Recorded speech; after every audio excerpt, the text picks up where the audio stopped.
بسم اللہ الرحمن الرحیم۔ السلام علیکم ورحمۃ اللہ وبرکاتہ۔ عزیز طلباء اکرام، امید ہے آپ سب لوگ خیریت سے ہوں گے۔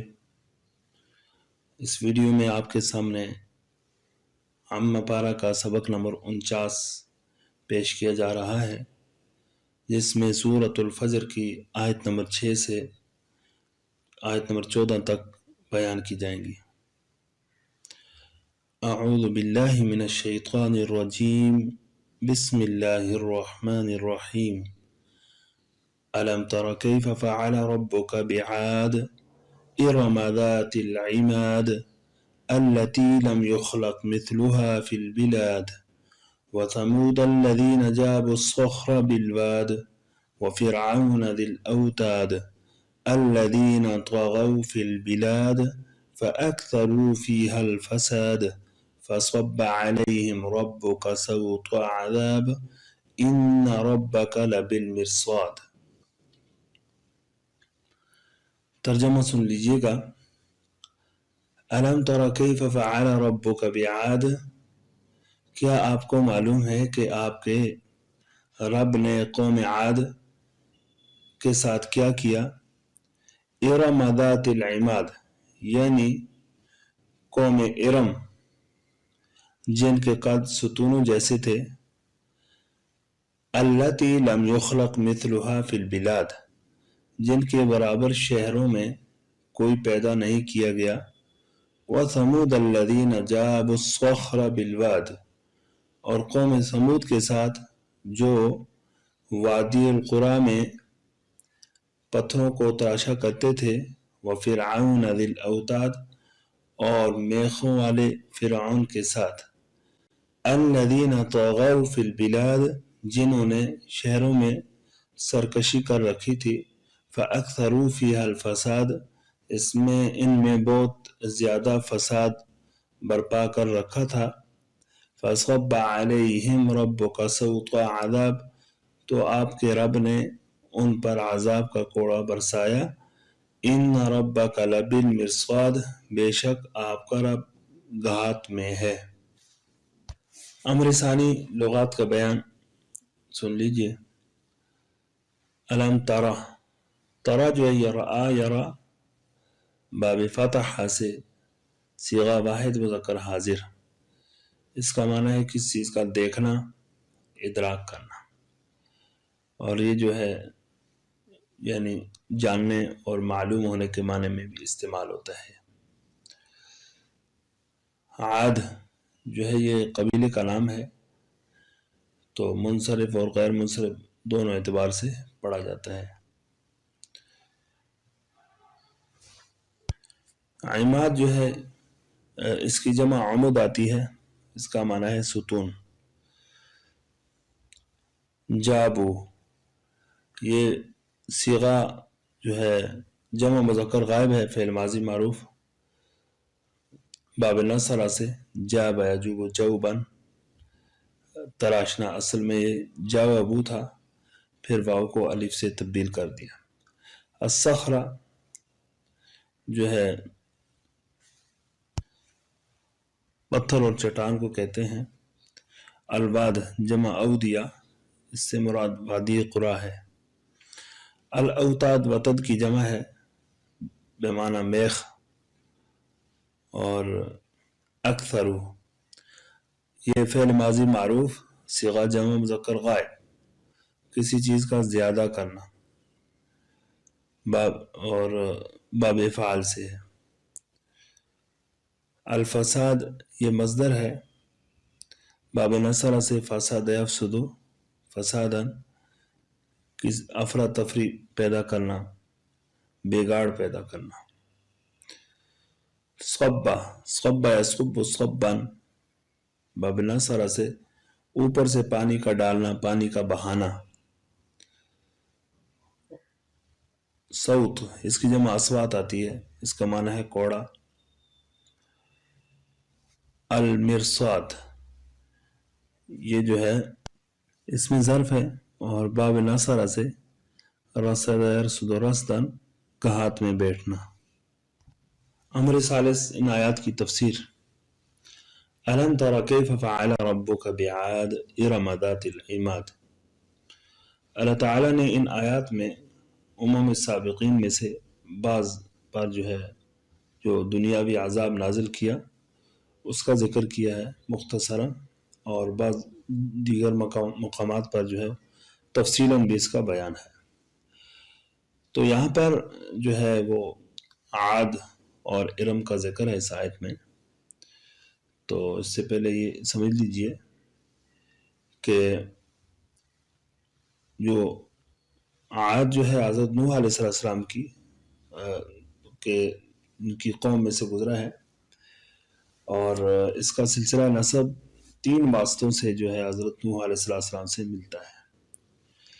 یعنی عاد بیٹا تھا عاص کا، اور عاص بیٹا تھا ارم کا، اور پھر ارم بیٹا تھا سام کا، اور سام بیٹے تھے حضرت نوح علیہ السلام کے۔ عاد کی نسل و اولاد پھر عادی کے نام سے مشہور ہوئی، اور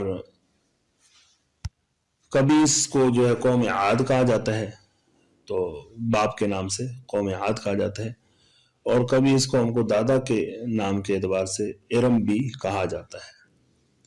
تو اس قوم کے 2 لقب تھے، ایک عاد اور ایک ارم۔ اور اس کے علاوہ یہ بات بھی ملحوظ خاطر رہنی چاہیے کہ اس عاد کی اولاد کے 2 گروہ ہوئے بعد میں۔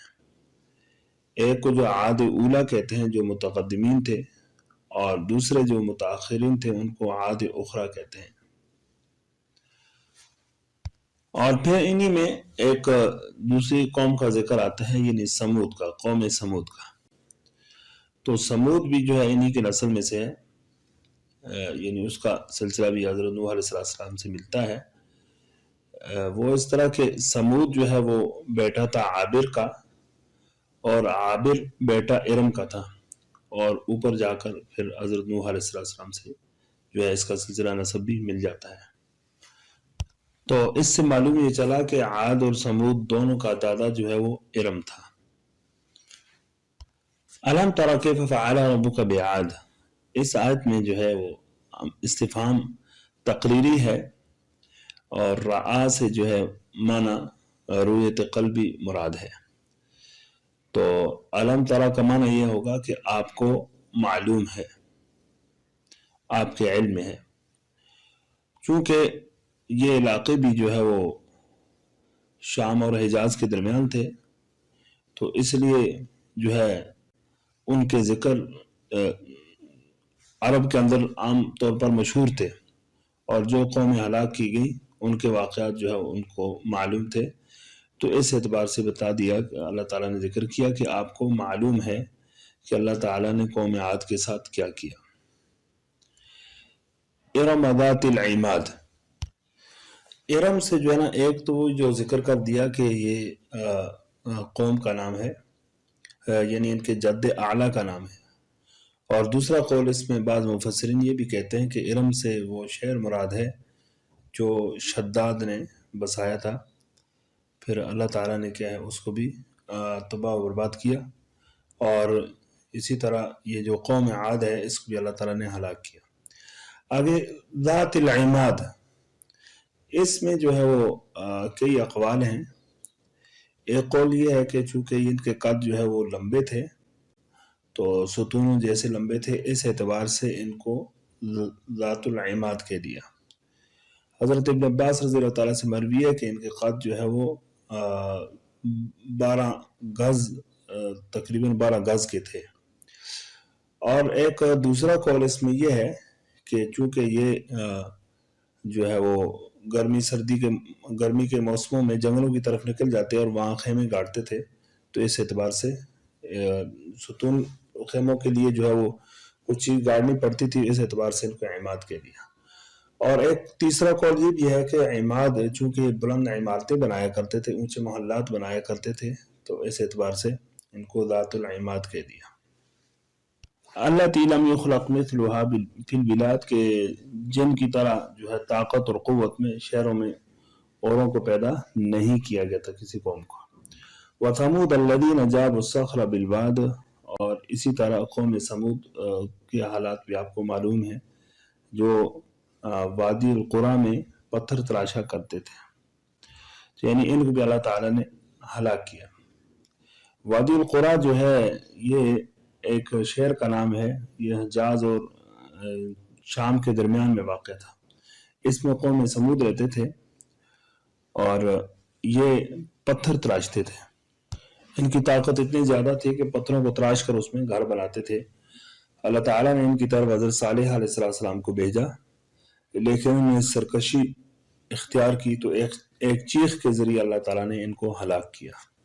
وَفِرْعَوْنَ ذِي الْأَوْتَادِ، اور یہ آپ کو معلوم ہے کہ آپ کے رب نے فرعون یعنی میخوں والے کے ساتھ کیا معاملہ کیا. ذِی الْأَوْتَاد جو ہے یہ فرعون کی جو صفت لائی گئی، اس میں مفسرین کے کئی اقوال ہیں. ایک یہ کہ چونکہ اس کی فوج زیادہ تھی اور جہاں جاتی تو وہ خیمے وغیرہ لگاتے تھے، میخوں کی ضرورت پڑتی، اس اعتبار سے اس کو ذو الاوتاد کہہ دیا. اور ایک یہ کہ اس سے مراد عمارتیں ہیں کہ یہ مضبوط عمارتیں بنایا کرتے تھے. اور جو اس میں راجح قول مفسرین نے اختیار کیا ہے وہ یہ ہے کہ فرعون چونکہ ظلم کرتا تھا اور جس کو سزا دینا مقصود ہوتی تو اس کے ہاتھوں اور پاؤں پر جو ہے وہ میخیں گاڑ کر اس کو دھوپ میں لٹا دیتا یا اس پر سانپ چھوڑ دیتا تھا. تو اس میخوں کے ساتھ عذاب دینے کی وجہ سے اس کو ذو الاوتاد کہا گیا. تو چنانچہ اللہ تعالیٰ نے کیا ہے اس کو بھی غرق کیا، سمندر میں غرق کیا اس کو بھی اور اس کے متبعین کو بھی. الذین طغوا فی البلاد، کہ جنہوں نے شہروں کے اندر فساد سرکشی کر رکھی تھی، یعنی قوم عاد، سمود اور فرعون سب نے جو ہے وہ سرکشی کی قتل و غارت کا بازار گرم کیا ہوا تھا اور اسی طرح کفر و معاصی میں ڈوبے ہوئے تھے، لوگوں پر ظلم و ستم کرتے تھے. تو اس وجہ سے کہ انہوں نے جو ہے فساد زیادہ مچایا تھا، فاکثروا فی الفساد، شہروں کے اندر فساد کو برپا کر رکھا تھا. تو اللہ تعالیٰ نے اس وجہ سے فصب علیہم ربک صوت عذاب، آپ کے رب نے ان پر عذاب کا کوڑا برسایا. اب یہاں پر یعنی انزلہ کی تعبیر کی جگہ فصبہ کا لفظ استعمال کیا، یعنی کوڑا، یعنی ان پر عذاب کا کوڑا جو ہے وہ بارش کی طرح برسایا، یعنی ان پر اتنا عذاب آیا کہ جو مسلسل تھا اور بہت زیادہ تھا. اور یہاں پر کوڑے کی تعبیر اس لیے استعمال کی صوت عذاب، اس لیے کہ کوڑا جو ہے جب کوڑے سے سزا دی جاتی ہے تو بدن کے مختلف حصوں پر اس کو لگایا جاتا ہے.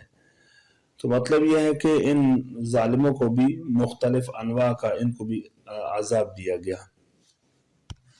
ان ربک لبالمرصاد، مرصاد جو ہے رصدگاہ اور انتظارگاہ کو کہتے ہیں، یعنی بلند مقام پر بیٹھ کر، ایسی جگہ جہاں جو بلند ہو وہاں بیٹھ کر دور دور تک وہاں سے لوگوں کو دیکھا جا سکے اور ان کی افعال کی نگرانی کی جا سکے.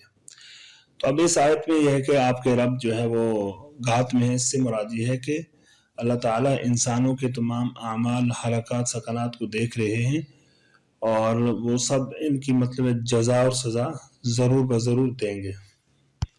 کچھ پر تو دنیاوی عذاب کو نازل کیا جاتا ہے اور کچھ پر جو ہے وہ جو اگر دنیاوی عذاب سے بچ کے تو اخروی عذاب دیا جاتا ہے. جن کو دنیا میں کافروں کو دنیا میں عذاب دیا گیا تو ان کو بھی آخرت کا ہمیشہ عذاب ہے، اور جو دنیا میں بچ گئے تو ان کو صرف اخروی عذاب ہوگا. اللہ تعالیٰ سے دعا ہے کہ ہمیں محفوظ فرمائے، وہ عمل کرنے کی توفیق نصیب فرمائے جو اس کی رضا کا سبب بنے. اس کے بعد امر رابع ان آیات کی ترکیب سن لیجئے گا. أَلَمْ تَرَ كَيْفَ فَعَلَ رَبُّكَ بِعَادٍ إِرَمَ ذَاتِ الْعِمَادِ. حمزہ جو ہے استفہام کا ہے اور لم جازمہ، ترا فعل ہے، انت ضمیر مستتر اس کا فاعل ہے، اور کیف جو ہے یہ اس میں استفہام ہے مبنی علی الفتح، جو کہ یہ حال ہے ربو کا سے. پھر ربو کا مضاف مضاف الیہ مل کر ذوالحال، کیف حال ذوالحال مل کر یہ فاعل ہوا جو ہے فعل فعل کا، اور اس کے بعد بعاد با حرف جار، اور عاد معطوف علی ارم موصوف، اور ذات العماد مضاف مضاف الیہ مل کر صفت اول. التی لم یخلق مثلها فی البلاد، التی اسم موصول ہے، لم یخلق فعل مجہول ہے، مثلها مضاف مضاف الیہ مل کر یہ نائب فاعل ہو گیا، فی البلاد اس کے متعلق. لم یخلق فعل مجہول اپنے نائب فاعل اور متعلق سے مل کر جو ہے یہ جملہ فعلیہ ہو کر صلہ ہوا موصول کے لیے، موصول صلہ مل کر یہ صفت ثانیہ ہوا موصوف کا. موصوف اپنی دونوں صفتوں سے مل کر یہ عطف بیان و عاد معطوف علیہ کا، پھر عطف بیان اپنے معطوف علیہ سے مل کر دوبارہ یہ معطوف علیہ ہوا. اگلی آیت وَثَمُودَ الَّذِينَ جَابُوا الصَّخْرَ بِالْوَادِ وَفِرْعَوْنَ ذِي الْأَوْتَادِ. واو جو ہے عاطفہ ہے، ثمود موصوف ہے، الذین اس موصول، جاب فعل، واو ضمیر جو ہے بارز اس کا فاعل ہے، الصخرہ مفعول بھی، بالواد جار مجرور مل کر متعلق ہوئے جابو فعل کے. تو جابو فعل اپنے فاعل مفعول بھی اور متعلق سے مل کر صلہ، پھر موصول صلہ مل کر یہ صفت، موصول صلہ مل کر یہ صفت و موصوف کا، موصوف صفت مل کر معطوف اول. اور وفرعون ذی الاوتاد، فرعون موصوف ہے، وہ عاطفہ فرعون موصوف، ذی الاوتاد مضاف مضاف الیہ مل کر یہ صفت ہے، پھر موصوف صفت مل کر معطوف ثانی. عاد معطوف علیہ اپنے دونوں معطوفوں سے مل کر یہ مجرور و بار فجر کا جار مجرور مل کر متعلق ہوا فعل فعل کا، فعل فعل اپنے فاعل متعلق سے مل کر جو ہے جملہ استفہامیہ فی محل نصب مفعول بھی. لم ترى فعل کا، لم ترى فعل اپنے فاعل اور مفعول بھی سے مل کر جملہ فعلیہ انشائیہ ہوا. الذین طغوا فی البلاد، اس کی کئی ترکیبیں ہیں لیکن ایک ترکیب یہ زیادہ اولیٰ ہے. الذین ایسے موصول ہے، اور طغوا فعل ضمیر جو ہے فاعل ہے، فی البلاد اس کے متعلق، فعل اپنے فاعل متعلق سے مل کر جو ہے یہ صلہ موصول صلہ مل کر یہ اعنی فعل مخصوف کے لیے مفعول بھی. فَأَكْثَرُوا فِي الفساد، فعاطفہ اکثر فعل ہے، ضمیر بارز فاعل ہے، فی اس کے متعلق، اور الفساد مفعول بھی، فعل اپنے فاعل مفعول بھی اور متعلق سے مل کر جملہ فعلیہ خبریہ کا معطوف اول. اور فصب علیہم ربک صوت عذاب، فعاطفہ ہے، صب فعل، علیہم متعلق ہو جائے گا، ربک اس کا فاعل ہے، اور صوت عذاب مفعول بھی، پھر یہ فعل اپنے فاعل اور مفعول بھی سے مل کر جملہ فعلیہ خبریہ ہو کر معطوف ہو جائے گا، معطوف معطوف علیہ جملہ معطوفہ. ان ربک لبالمرصاد، ان حرف مشبہ بالفعل، اور ربک مضاف مضاف الیہ مل کر ان ربک لبالمرصاد، ان حرف مشبہ بالفعل، اور ربک یہ مضاف مضاف الیہ مل کر جو اس کا اسم ہو گیا. لام جو ہے یہ برائے تاکید ہے، بالمرصاد یہ متعلق موصوف کے ساتھ متعلق ہو کر جو ہے یہ خبر ہو جائے گا ان کے لیے. ان اپنے اسم اور خبر سے مل کر جملہ اسمیہ خبریہ ہوا. عزیز طلباء کرام، اس کے ساتھ ہی ہمارا سبق جو ہے وہ مکمل ہوا. میں آپ سے اجازت چاہتا ہوں. السلام علیکم ورحمۃ اللہ وبرکاتہ.